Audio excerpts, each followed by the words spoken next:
Hello বন্ধুরা, তোমরা সবাই কেমন আছো? আমি খুব ভালো আছি। আজকে রবিবার দুপুরে তোমাদের কী সব স্পেশাল হলো আমাকে কমেন্টে জানাবে। আমি আজ যে রেসিপিটা আপনাদের সাথে শেয়ার করছি, অনুরোধ রইল পুরো রেসিপিটা আপনারা দেখবেন।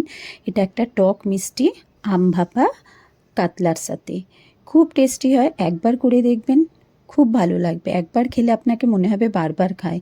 এর জন্য কিছুই নয়, একটা কাঁচা আমকে একটু কেটে নিলাম বারিক বারিক করে, তারপরে একটা এর মশলা করে নিলাম। কিছুটা সাদা সর্ষে, কিছুটা কালো সর্ষে, কাঁচা লঙ্কা, নুন আর অল্প একটু চিনি দিলাম আমটার টকপনটা ব্যালেন্স করার জন্য।